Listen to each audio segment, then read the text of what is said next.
Ela disse aquilo em voz alta. Não cochichou para quem estava do lado, não esperou um momento a sós comigo, não escolheu um ambiente menor para lançar o veneno. Disse na frente do notário, na frente dos cunhados, na frente dos sogros, na frente de todo mundo que havia chegado àquele escritório naquela manhã de terça-feira para ouvir a leitura do testamento do meu sogro. Empregada não herda nada de verdade.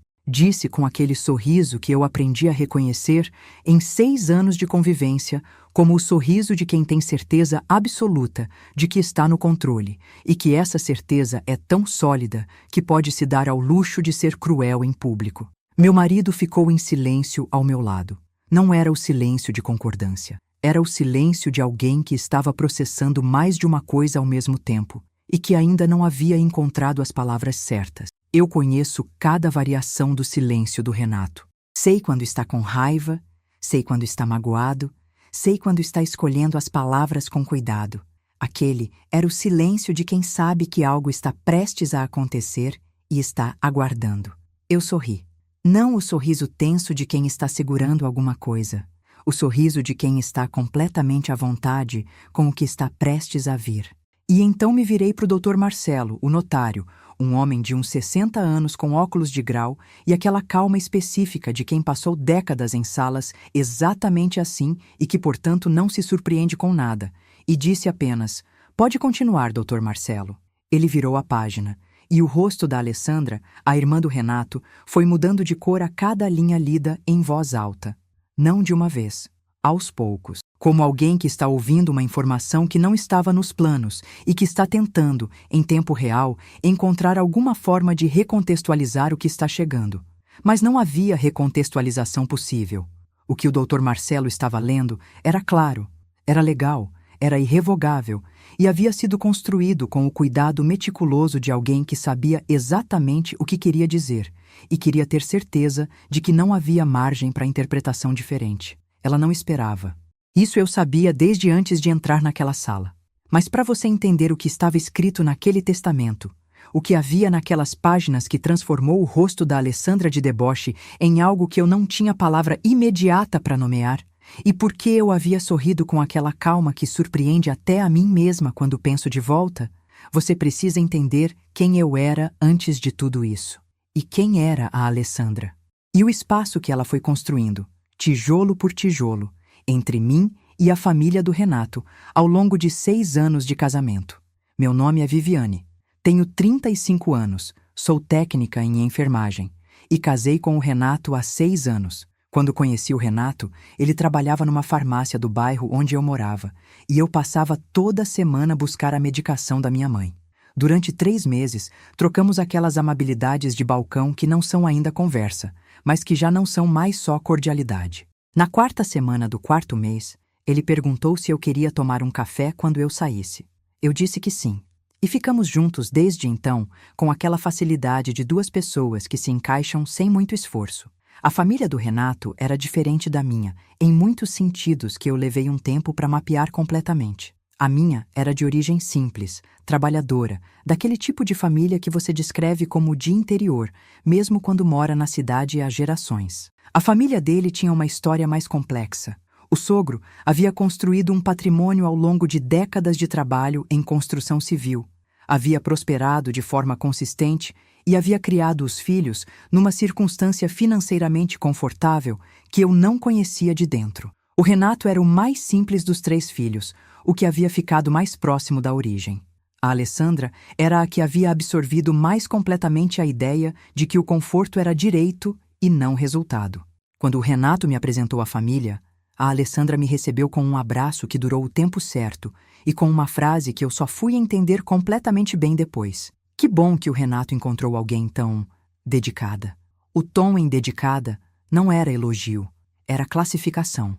Estava me colocando numa categoria que ela havia decidido antes de me conhecer, uma categoria que tinha a ver com origem e não com caráter, e da qual ela não tinha intenção de me retirar, independente de qualquer coisa que eu fizesse depois. Eu seria, na cabeça da Alessandra, a moça simples que havia entrado na família, a que não combinava completamente, a que estava lá porque o Renato havia escolhido, e não porque pertencia. Nos anos seguintes, ela foi construindo essa narrativa com aquela consistência de quem não está improvisando. Cada almoço de família tinha pelo menos um comentário que me colocava levemente no lugar que ela havia designado. Viviane, você não conhece aquele restaurante? Ah, é que fica num bairro que provavelmente você não frequenta muito. Viviane, você ainda está no mesmo posto de saúde? Que dedicação! Cada frase carregava o mesmo subtexto. Você é de outro nível. E desse nível você não sai. O sogro, o seu Antônio, era diferente. Era um homem de poucas palavras e muito olhar, daquele tipo que observa tudo, mas comenta pouco, e que você aprende a ler não pelo que diz, mas pelo que escolhe não dizer. Desde o começo, ele me tratou com um respeito simples e consistente que eu aprendi a valorizar exatamente pela consistência. Nunca me fez sentir que estava sendo avaliada. Nunca fez aquela diferença sutil entre mim e os outros membros da família que a Alessandra fazia com tanta naturalidade. Em algumas das últimas conversas que tivemos antes de ele adoecer, o seu Antônio me disse coisas que eu guardei com o cuidado de quem sabe que são importantes, mas não sabe ainda exatamente por quê. Disse que eu era a pessoa mais parecida com a avó dele que havia conhecido, que a avó dele havia construído tudo do zero, com trabalho, sem reclamar, sem pedir que ninguém notasse, que esse era o tipo de pessoa que ele respeitava mais do que qualquer outro. Naquele momento eu agradeci e achei que era só conversa de velho que gosta de comparar as pessoas que ama com as que já foram. Não era só conversa. Os anos em que o seu Antônio adoeceu foram anos em que eu estive mais presente na vida dele do que qualquer outro membro da família, com a possível exceção do Renato. Não porque eu havia planejado isso, não porque havia alguma estratégia por baixo, mas porque era o que eu sabia fazer. Sou técnica em enfermagem há 12 anos. Sei cuidar de pessoas que estão enfraquecendo. Sei o que significa estar presente de verdade durante esse processo, não no sentido de aparecer nos momentos bons e sumir quando o cuidado fica difícil, mas no sentido de estar lá quando é trabalhoso, quando é demorado, quando não há recompensa imediata, além da certeza de que você está fazendo o que precisa ser feito. Acompanhei o seu Antônio nas consultas que o Renato não conseguia tirar folga para ir. Ajudei a organizar a medicação quando o esquema ficou complexo. Fiquei com ele nas tardes em que ele queria companhia, mas não queria falar muito. Às vezes, a gente ficava horas com ele na poltrona e eu no sofá ao lado, cada um com sua leitura, e aquilo era suficiente. Ele nunca me pediu mais do que eu podia dar, e nunca fez menos do que reconhecer, à sua maneira silenciosa, o que eu estava dando. A Alessandra aparecia nos fins de semana com flores e histórias, e aquela energia de visita que ilumina o ambiente por 2 horas e some. O seu Antônio ficava animado quando ela chegava, ficava quieto quando ela ia embora. Eu estava sempre lá quando ele ficava quieto. E há algo no silêncio compartilhado com alguém que está enfraquecendo que conecta de um jeito que nenhuma visita animada de fim de semana conecta. Numa dessas tardes, uns 4 meses antes de ele ir embora, o seu Antônio me pediu que ligasse para o Dr. Marcelo e agendasse uma reunião. Não me pediu para ir junto, só para ligar e marcar. Liguei, agendei. E não perguntei o que era, porque havia aprendido que o seu Antônio fazia as coisas com intenção e que quando queria que eu soubesse de algo, ele me diria. Não me disse, e eu não perguntei até o dia do testamento. Mas antes de continuar, se essa história já está tocando em algo dentro de você, deixa o seu like agora e se inscreve no canal. Me conta nos comentários de que cidade você está me assistindo. Isso me mostra que não estou falando sozinha. Agora vamos em frente, porque o que estava escrito naquelas páginas que o Dr. Marcelo virou naquela manhã de terça-feira vai te mostrar que o seu Antônio nunca foi só de poucas palavras. Os últimos meses do seu Antônio foram de uma intensidade que transforma as pessoas de formas que você não prevê. Algumas pessoas ficam melhores sob pressão do luto antecipado, ficam mais presentes, mais honestas, mais despidas das pequenas vaidades cotidianas que o dia a dia alimenta. Outras ficam piores, ficam mais ansiosas, mais possessivas, mais voltadas para si mesmas, justamente quando o momento pede que se voltem para fora. A Alessandra foi do segundo tipo. Nos últimos 4 meses de vida do seu Antônio, ela passou a aparecer com uma frequência que foi crescendo de forma inversamente proporcional à saúde do pai. Quanto mais ele enfraquevia, mais ela estava lá. Não do jeito que eu estava, que era o jeito do cuidado silencioso e consistente, do jeito das visitas longas e barulhentas, das conversas sobre o patrimônio da família que ela conduzia quando julgava que eu não estava ouvindo, das perguntas ao Renato sobre o que o papai tem planejado, que eram feitas com uma urgência que aumentava a cada semana. Havia uma tensão específica que eu aprendi a reconhecer naquele período. A tensão de alguém que está preocupada com duas coisas ao mesmo tempo e não sabe separar uma da outra. A Alessandra amava o pai. Eu não tenho dúvida disso. Mas ao lado desse amor, havia uma outra preocupação, menos bonita, que tinha a ver com o que ficaria depois que ele fosse. E essa mistura de amor e interesse, quando não é reconhecida e nomeada pela própria pessoa que a sente, produz comportamentos que machucam quem está ao redor. Um dos comportamentos que mais me afetou naquele período foi a forma como ela começou a me excluir das conversas sobre o cuidado do pai. Havia sido eu durante meses quem organizava a medicação, quem conversava com os médicos, quem sabia exatamente em que fase o tratamento estava e o que cada sintoma significava. De repente, nas últimas semanas, a Alessandra passou a tomar esse espaço, não de forma hostil, não de forma que eu pudesse apontar claramente como exclusão. Era mais sutil. Ela chegava, assumia, falava com os médicos como se eu não estivesse presente, relatava para o Renato como se eu não tivesse estado lá.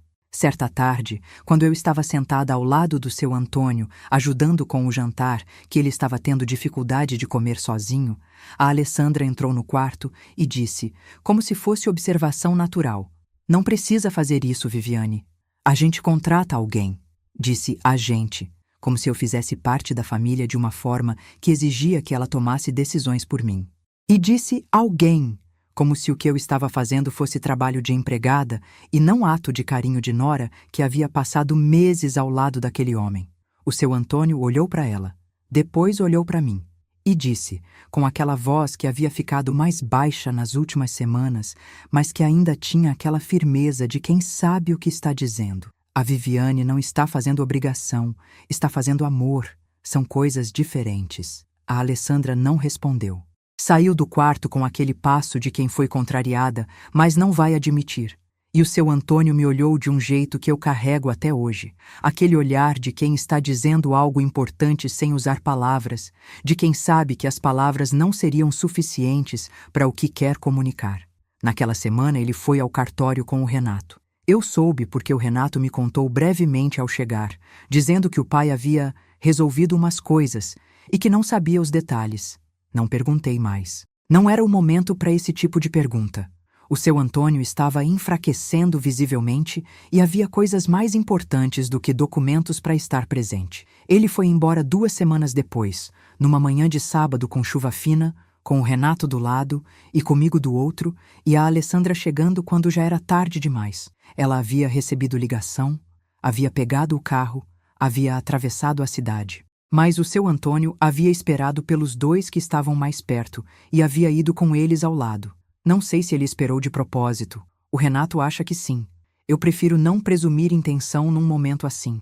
Mas me lembro de ter ficado olhando para ele depois que ele foi, com a mão dele ainda dentro da minha, e de ter tido a certeza serena de que havia feito tudo o que havia para fazer, que não havia momento de cuidado que eu houvesse escolhido não dar, que estava ali com a consciência limpa de quem não tem nada para se arrepender.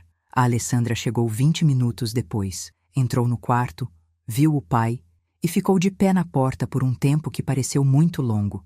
Depois virou para mim e disse, com aquela voz que tinha raiva e dor ao mesmo tempo: "Você sempre aqui." Não respondi nada.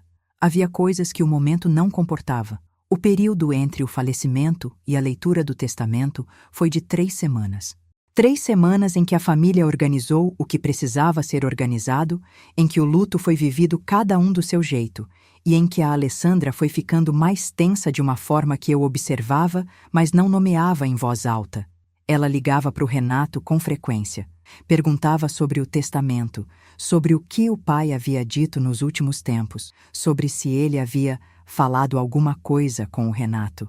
O Renato não sabia os detalhes. E eu, que havia ligado para o Dr. Marcelo meses antes para agendar aquela reunião, também não sabia o que estava escrito. Só sabia que o seu Antônio havia feito aquilo com intenção. E que intenção, naquele homem, sempre havia significado algo. A leitura foi marcada para o 14º dia depois do falecimento, numa terça-feira de manhã, num escritório de cartório no centro da cidade, com todos os herdeiros presentes. E foi nessa manhã que a Alessandra disse, na frente do Dr. Marcelo e de toda a família, que a empregada não herda nada de verdade. O Dr. Marcelo virou a página. E eu sorri. Mas antes de te contar o que estava naquelas páginas, preciso te contar como cheguei àquela sala com aquele sorriso. Porque o sorriso não foi improvisado. Foi construído ao longo de semanas de um processo que eu não havia planejado, mas que havia acontecido naturalmente quando o Dr. Marcelo me ligou 10 dias antes da leitura. Ele havia ligado para mim, não para o Renato, para mim. Numa tarde de quarta-feira, com aquela voz pausada de quem passa uma informação com cuidado. Disse que havia sido solicitado pelo seu Antônio que eu fosse comunicada antes da leitura formal de que havia uma cláusula específica no testamento endereçada a mim. Que havia uma carta também, a ser lida na minha presença privada antes da leitura coletiva, se eu assim quisesse. Fui ao cartório 2 dias depois, sozinha. O Dr. Marcelo me recebeu numa sala pequena, tirou um envelope do arquivo e colocou na minha frente com a cerimônia de quem entrega algo que tem peso. Abri e li. A carta do seu Antônio tinha 4 parágrafos. No primeiro, ele dizia que eu havia sido, nos anos de casamento com o filho dele, a pessoa que mais havia lembrado a ele, a mulher que havia amado por 52 anos. Não pela aparência, pelo jeito de cuidar, pelo jeito de estar presente sem precisar que todo mundo visse. No segundo, disse que havia observado como a Alessandra me tratava e que havia tomado a providência que julgava correta dentro do que estava em seu poder. No terceiro, descreveu o que estava no testamento. E no quarto, o mais curto, escreveu apenas: "Você merece isso, e você sabe por quê." Dobrei a carta, agradeci ao Dr. Marcelo e saí. Fui sentar num banco de praça a meia quadra e fiquei lá por 40 minutos olhando para a rua, sem ver nada em particular, pensando no seu Antônio, na consistência com que ele havia me tratado desde o primeiro dia, e na clareza com que havia feito o que havia feito, com antecedência, com documentação, com a intenção de que não houvesse margem para dúvida ou contestação. Não disse nada para o Renato. Havia sido pedido que fosse comunicado primeiro a mim, e eu queria honrar esse pedido. E foi assim que cheguei àquela sala de terça-feira com aquele sorriso. Não o sorriso de quem vai vencer, o sorriso de quem já sabe e que, sabendo, pode deixar o momento acontecer sem precisar fazer nada além de estar presente. A sala do cartório era menor do que eu havia imaginado.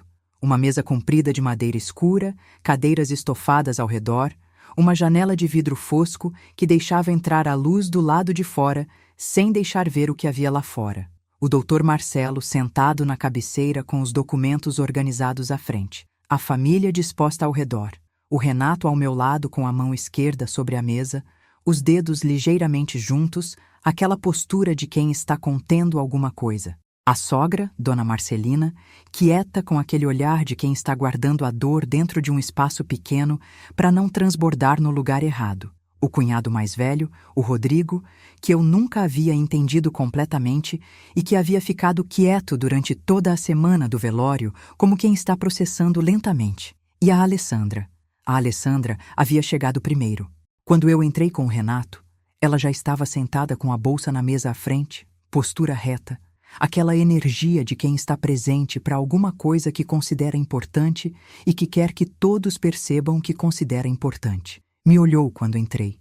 Não disse nada, mas havia no olhar aquela qualidade de avaliação que eu havia aprendido a reconhecer como a avaliação de alguém que está verificando se o que está na sala corresponde ao que ela havia planejado. O Dr. Marcelo começou. Cumprimentos formais, explicação do procedimento, a informação de que o testamento havia sido lavrado em cartório em data específica, com testemunhas idôneas, e que, portanto, tinha validade legal plena. A Alessandra ouvindo com aquela atenção de quem está verificando se tudo está conforme esperado. As primeiras cláusulas eram as esperadas. A casa principal da família ficava com a Dona Marcelina pelo tempo de vida dela, revertendo depois para os filhos em partes iguais. Os investimentos e aplicações divididos entre os 3 filhos em partes iguais. o carro e os bens móveis de uso pessoal, distribuídos conforme uma lista anexa que havia sido elaborada com a atenção do seu Antônio a cada detalhe. Tudo dentro do que a Alessandra havia mapeado mentalmente, eu percebia pela leveza que havia nos seus ombros. E então, o Dr. Marcelo chegou na última cláusula. Há uma disposição adicional, ele disse, com aquela voz de notário que não sobe nem desce, independente do conteúdo, referente a um bem específico, constituído em nome de terceiro e que o testador deseja que seja formalizado neste ato. A Alessandra mexeu levemente na cadeira. Trata-se de um imóvel localizado no bairro, e o Dr. Marcelo leu o endereço. Um apartamento que eu conhecia. Havia ido com o seu Antônio 2 vezes visitar aquele imóvel, acompanhando-o numa tarde em que ele queria verificar o estado de conservação. Eu havia assumido que era uma questão de administração de patrimônio comum. Nunca havia perguntado mais do que isso. O imóvel foi adquirido e registrado em nome da senhora Viviane.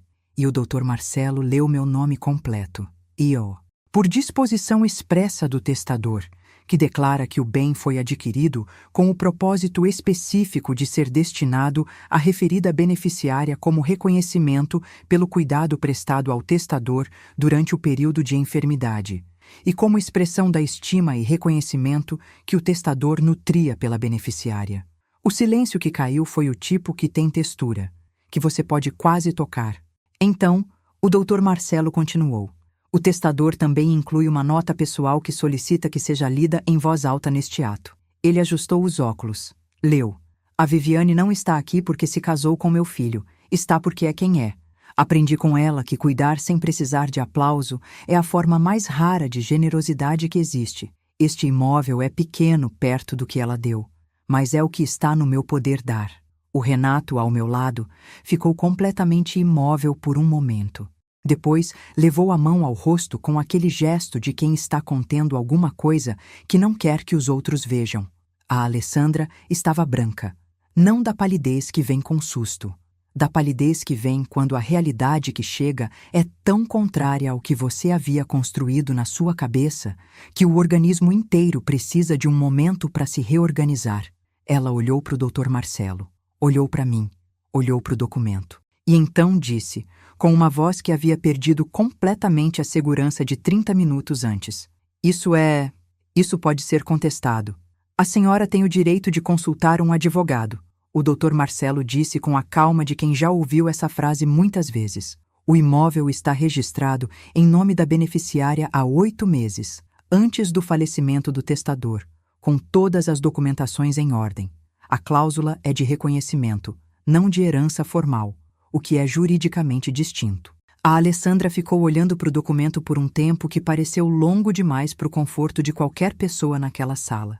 E então me olhou com aquela expressão que eu nunca havia visto nela antes e que não tinha nome claro. Não era raiva. Era algo anterior à raiva. Era a expressão de alguém que construiu uma narrativa sobre outra pessoa ao longo de anos e que está vendo essa narrativa desmoronar em público, diante de testemunhas, sem que haja nada a fazer para segurar. Você sabia, ela disse. Não era pergunta. Soube antes da leitura, sim. E ficou quieta. Fiquei quieta. Ela ficou me olhando por mais um momento, e então olhou para o irmão, para o Renato, que havia tirado a mão do rosto e que estava me olhando com aquela expressão que eu conhecia como a versão mais honesta dele, a que aparece quando ele está vendo alguma coisa pela primeira vez e não tem como fingir que estava vendo antes. O Dr. Marcelo encerrou a sessão. As pessoas foram se levantando. E eu fiquei sentada por um momento depois que todos os outros já estavam de pé, olhando para o documento na mesa, ouvindo as palavras do seu Antônio ainda ecoando naquela sala de paredes de madeira escura. Aprendi com ela que cuidar sem precisar de aplauso é a forma mais rara de generosidade que existe. Levantei, peguei minha bolsa e fui embora da sala com a mesma calma com que havia entrado. O Renato me alcançou no corredor. Ficou parado na minha frente sem dizer nada por um momento. Depois disse em voz baixa, você sabia, e não me contou. Ele pediu que eu soubesse primeiro. Quis honrar isso. Você honrou. Uma pausa. Eu devia ter visto mais cedo o que a Alessandra fazia com você. Ele viu, e fez o que podia fazer. Ficamos no corredor os dois com aquela conversa pequena que continha muito mais do que as palavras que estavam sendo ditas. E então ele pegou minha mão e ficou assim, sem mais palavras, só o gesto de quem está dizendo o que as palavras não alcançam. A Alessandra saiu da sala alguns minutos depois. Passou por nós sem dizer nada. Mas havia uma diferença na postura. A coluna que havia entrado reta e certa de si mesma havia saído com uma curvatura mínima, quase imperceptível, do tipo que aparece quando algo é retirado do que sustentava a postura. Não senti triunfo. O que havia era algo mais quieto. A sensação de quando uma verdade que você carregou sozinha por tempo demais finalmente existe no mundo de forma documentada, pública e irrevogável. Os dias seguintes foram de conversas que não havíamos tido antes. O Renato e eu, sobre a Alessandra, sobre como ele havia visto as coisas ao longo dos anos e havia escolhido não ver, porque ver exigia agir e agir tinha custo. Ela sempre foi assim com as mulheres que eu namorava, com você mais do que com as outras, porque você ficou. Uma pausa. Devia ter colocado um limite muito antes. Por que não colocou? Porque cada episódio isolado tinha uma explicação que parecia razoável. E era mais fácil acreditar que era ciúme de irmã. Era a descrição perfeita de como a manipulação sutil funciona. Cada episódio isolado tem explicação.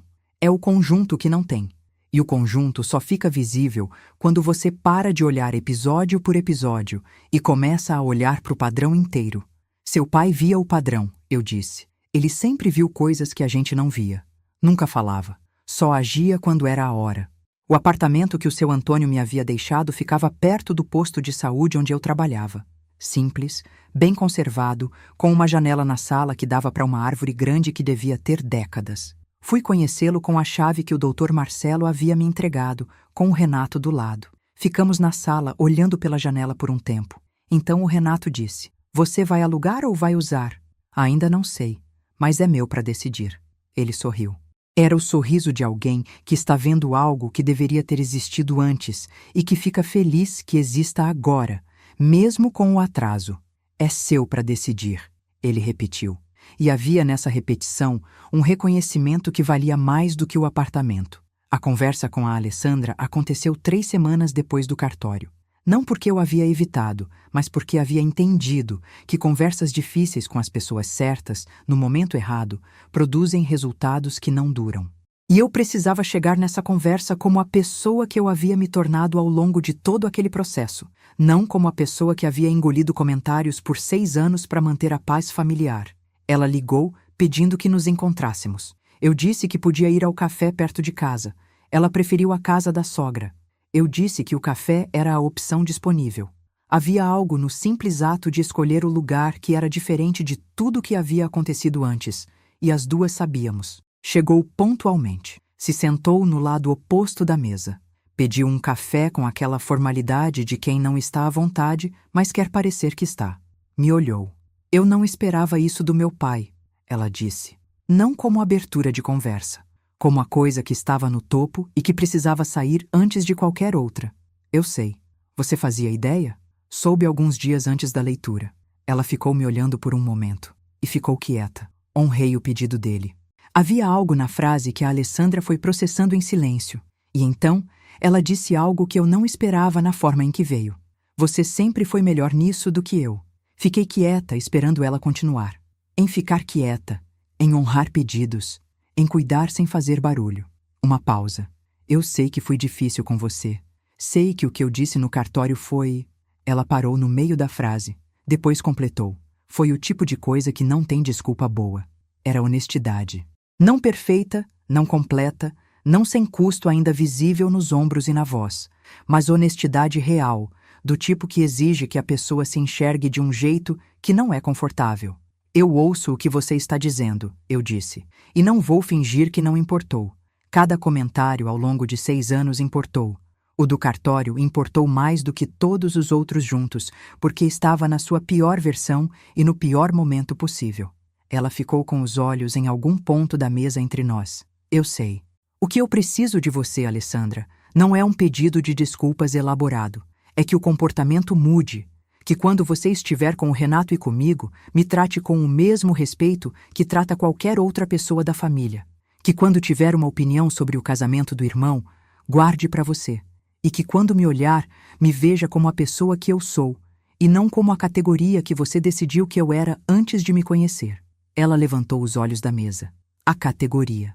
A moça simples que entrou na família. A dedicada, a empregada. Fiz uma pausa. Eu nunca fui nenhuma dessas coisas. Sou a mulher que seu pai escolheu reconhecer como merecedora do que ele tinha para dar. Isso diz mais sobre o que ele via em mim do que qualquer definição que você tenha feito. O silêncio que veio depois dessa frase foi de um tipo específico. Não o silêncio de quem não tem o que responder. O silêncio de quem tem muito a responder, mas entende que nenhuma dessas respostas vai melhorar a situação. Posso tentar, ela disse finalmente. Tente então. Não abraçamos ao nos despedir. Era cedo demais para isso, e as duas sabíamos. Mas havia num aperto de mão rápido na saída alguma coisa que era começo, de algo que talvez nunca virasse amizade, mas que podia virar respeito. E respeito, descobri ao longo desses anos, é mais valioso do que amizade, porque é mais honesto. Você não precisa fingir que gosta de alguém para respeitá-la. Só precisa tratá-la como pessoa inteira que merece o espaço que ocupa. O Renato colocou limites, não em forma de grande declaração, não numa conversa dramática que os dois precisassem ter na presença de todos. De forma gradual, consistente, do jeito que limites reais são colocados, com ação repetida e não com discurso. Quando ela ligava em horário inadequado, ele dizia que ia ligar de volta numa hora melhor e ligava. Quando ela tentava incluir comentários sobre o nosso casamento nas conversas, ele redirecionava com a firmeza tranquila de quem já decidiu onde está pisando. Quando ela apareceu sem avisar uma vez, ele atendeu na porta e disse que na próxima vez precisava avisar antes. Cada um desses momentos custava algo a ele. Eu via.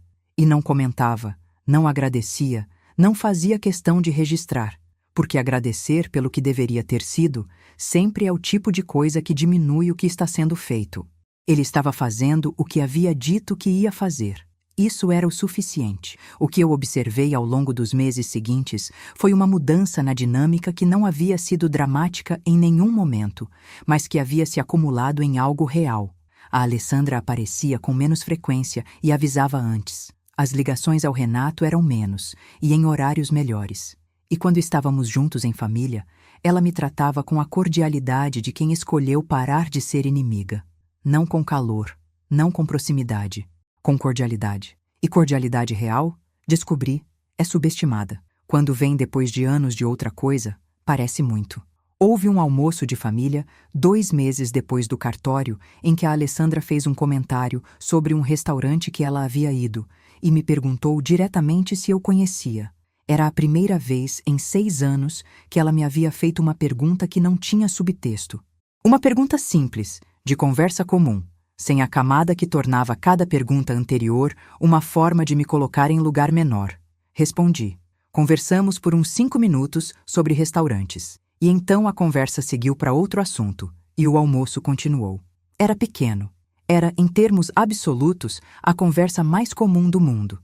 Mas no contexto de 6 anos de outra coisa, aqueles 5 minutos eram o equivalente de um longo caminho percorrido. O seu Antônio havia visto isso possível antes de eu ver. Havia feito o que estava no poder dele fazer para ajudar a chegar lá. E eu carrego a memória dele com a gratidão específica de quem foi vista por alguém antes de ser vista por si mesma. Há algo que fui entendendo ao longo desse processo que me parece importante dizer porque é contraintuitivo. Quando o seu Antônio me deixou o apartamento, a primeira reação de muita gente ao redor foi de desconforto. Como se houvesse algo errado em uma nora ser reconhecida dessa forma. Como se cuidado genuíno fosse suspeito quando vem de alguém que não é filho de sangue. Essa suspeição diz mais sobre como nossa cultura enxerga cuidado do que sobre quem cuida. Tendemos a assumir que cuidar vem com interesse por baixo. E quando o cuidado é genuíno, quando vem sem expectativa visível, não sabemos bem como processar. Então inventamos a expectativa que não estava lá. Eu cuidei do seu Antônio porque era quem eu era, porque sou técnica em enfermagem, porque fui formada por uma família que ensina que você cuida das pessoas ao redor quando elas precisam, porque havia algo naquele homem que me movia sem precisar de explicação elaborada. Não havia cálculo, havia só o ato repetido de estar presente e de fazê-lo bem. O seu Antônio reconheceu isso. E fez o que fez, não como pagamento por serviços, mas como o ato de um pai que queria deixar registrado o que havia visto, que quando alguém cuida de você, sem precisar de aplauso, às vezes, o maior presente que você pode dar é o aplauso que ela não pediu. Há uma última coisa sobre a Alessandra que quero te contar. Alguns meses depois do almoço do restaurante, numa tarde em que estávamos esperando o Renato terminar algo no escritório, ela me disse olhando para a rua: "Eu acho que nunca aprendi a dividir meu irmão. Nunca precisei antes. E quando você apareceu e continuou aparecendo, não soube o que fazer com isso." "Você está aprendendo agora", eu disse. Tarde. Não muito. Não foi reconciliação de novela. Foi duas mulheres adultas tendo uma conversa honesta perto de uma janela. Mas havia naquilo mais realidade do que em qualquer cena dramática que eu poderia ter esperado. O Renato saiu do escritório 20 minutos depois. Nos encontrou tomando café e conversando. Ficou nos olhando por um segundo com aquela expressão de quem está vendo algo que não esperava completamente, mas que fica feliz em ver. E não disse nada, porque às vezes a coisa mais inteligente é deixar o momento ser o que é. Tem uma frase que o seu Antônio escreveu na carta que eu releio às vezes. Não com frequência obsessiva, não toda semana, mas quando aparecem momentos em que eu preciso lembrar de alguma coisa importante, quando o dia foi difícil, ou quando alguém disse algo que tentou me colocar de volta numa caixinha menor do que eu caibo, eu vou até aquela carta e leio aquela frase. Aprendi com ela que cuidar sem precisar de aplauso é a forma mais rara de generosidade que existe. Não releio por vaidade. Releio porque ela me lembra de algo que é fácil esquecer quando você está dentro de situações que tentam te diminuir. Que o que você é tem valor independente de quem reconhece esse valor. Que o reconhecimento é bom quando vem. E o do seu Antônio foi extraordinariamente bom quando veio. Mas que a ausência de reconhecimento não muda o que você é. Não muda a qualidade do que você faz. Não muda o peso que você tem no mundo, mesmo que o mundo ainda não tenha encontrado a forma de medir esse peso. A Alessandra passou anos me colocando em categorias. A moça simples, a dedicada, a empregada. Cada categoria era uma forma de dizer: você é menos do que o espaço que ocupa aqui. Você não pertence completamente. E eu, ao longo de 6 anos, havia absorvido partes disso sem perceber completamente. Não de forma consciente, não de forma que eu pudesse apontar um dia e dizer: foi aqui que comecei a me ver menor. Mas de forma gradual, a erosão que acontece quando você recebe a mesma mensagem repetida por tempo suficiente. O que me salvou, o que impede que a erosão vire destruição, foi o trabalho. Não o trabalho como distração ou como fuga. O trabalho como lugar onde eu existia de forma completa e separada de qualquer narrativa que alguém construísse sobre mim. No posto de saúde, eu era técnica em enfermagem. Era boa nisso. Era reconhecida nisso. E esse reconhecimento, humilde e diário e sem glamour, foi o que manteve intacto algo em mim que os comentários da Alessandra tentavam corroer. Isso é o que eu quero te dizer sobre trabalho. Ele não precisa ser grandioso para ser âncora. Não precisa ser carreira de destaque, não precisa ter salário alto, não precisa impressionar ninguém. Precisa ser seu, feito com competência e cuidado, num lugar onde o que você entrega é avaliado pelo que é e não pelo que alguém decidiu que você pode ser. Esse lugar, esse trabalho, é o que te segura quando as outras partes da vida estão tentando te tirar do lugar.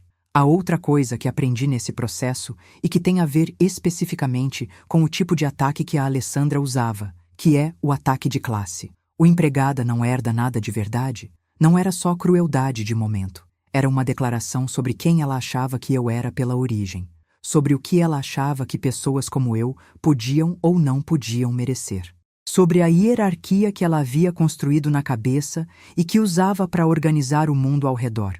Esse tipo de ataque é especialmente doloroso porque mexe com algo que você não escolheu. Você não escolhe a família em que nasce, o bairro em que cresce, a circunstância que forma quem você é na infância. E quando alguém usa exatamente o que você não escolheu como argumento de que você é menos, é difícil não sentir a injustiça duplamente, pela crueldade em si e pela crueldade de ser julgada por algo sobre o qual você não tinha controle.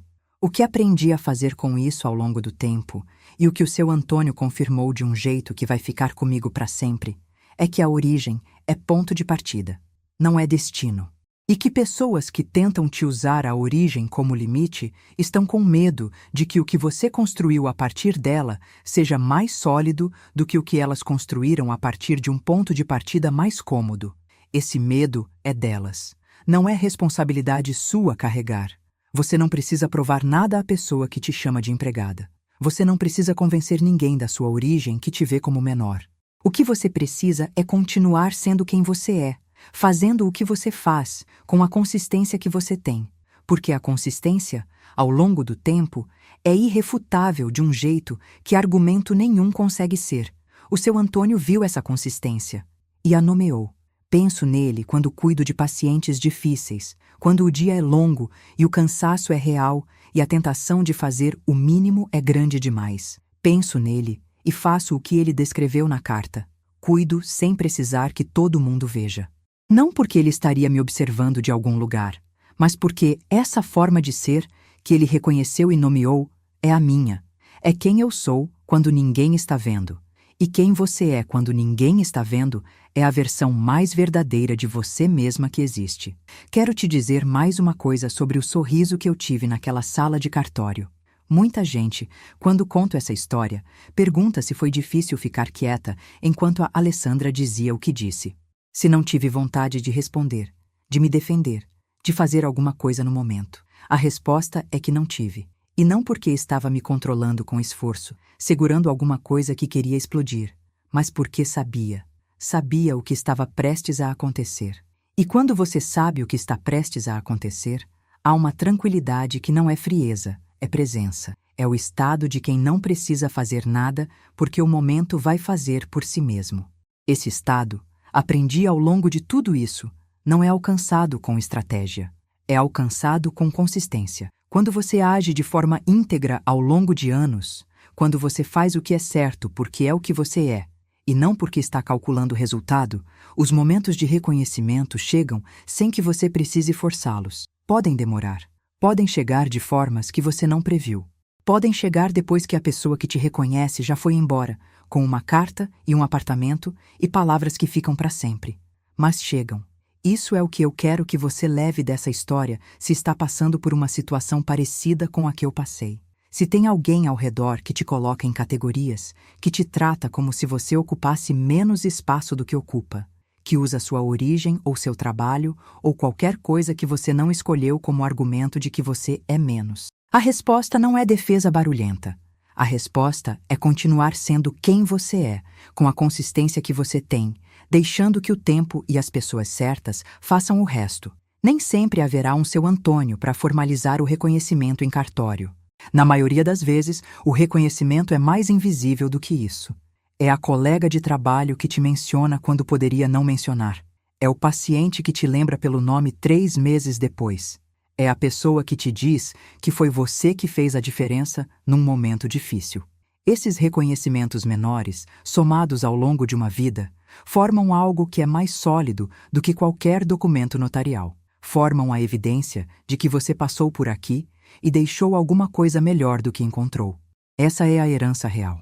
Não o apartamento, que é concreto e importante, e pelo qual sou grata de um jeito que não cabe completamente em palavras. A prova de que como você trata as pessoas, mesmo quando ninguém está vendo, mesmo quando não há nada a ganhar, mesmo quando a situação ao redor é difícil, essa forma de ser tem peso no mundo, tem peso nos corações das pessoas que você tocou. E esse peso não prescreve, não é contestável em cartório, não pode ser tirado por nenhuma Alessandra independente de quanto ela tente. Se essa história tocou em algo dentro de você, se você já foi julgada pela origem, chamada de empregada ou de qualquer outra categoria que tentou te fazer menor do que você é, deixa o seu like agora e se inscreve no canal. Me conta nos comentários, alguém já tentou te definir pela sua origem? Como você respondeu? Sua história importa tanto quanto a minha. Vamos construir aqui um espaço de mulheres que sabem que origem é ponto de partida, nunca destino. Nos vemos no próximo relato.